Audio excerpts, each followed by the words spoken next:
మనిషి మన ఆరోగ్యం బాగుంటే మన ఆలోచన ఎంత బాగుంటుందో, ఇల్లు కూడా మనిషి కంటే గొప్పది అండి.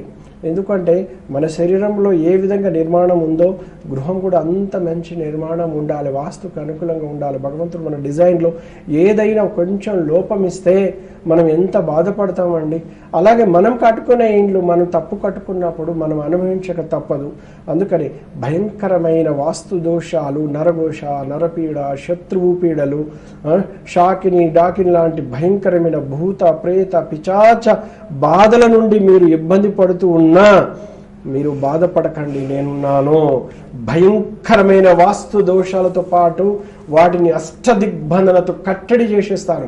ఎక్కడ కూడా ఇల్లు కూలగొట్టడం అనేది మాట ఉండదు.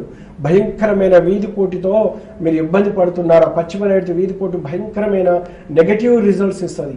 అలాంటి భయంకరమైన వీధిపోటుని కంట్రోల్ చేస్తాను. ఇదే విధంగా చూస్తే ఉత్తరవాయు వీధిపోటు ఎప్పుడు అపనిందలు అంటే ఒక ఏమంటారు అంటే కొన్ని లీగల్ సమస్యలు, ప్రభుత్వ సమస్యలు, ఇలాంటి అనవసరమైన గొడవలు, అనవసరమైన సమస్యలు తీసుకొచ్చి పెడుతుంటుంది. అలాంటి వీధిపోటుని మనం ఒక్కసారి అష్టదిగ్బంధనతో కంట్రోల్ చేస్తే 100 సంవత్సరాలు ప్రశాంతంగా ఉండొచ్చు. చాలా మంది ఏంటంటే ఫలితాల కోసం అనేది ప్రయత్నం చేస్తుంటారు. మన ఇంటి వాస్తు దోషాన్ని కంట్రోల్ చేద్దాం. మొదట వాస్తు దోషం కంట్రోల్ అయితే నిదానంగా అది సత్ఫలితాలు ఇస్తుంది. కాబట్టి మీరు ఎవరు ఇబ్బంది పడకండి. అష్టదిగ్బంధనతో ఎంత పెద్ద దోషం ఉన్న కంట్రోల్ చేసేస్తాను. సాయిరామ్.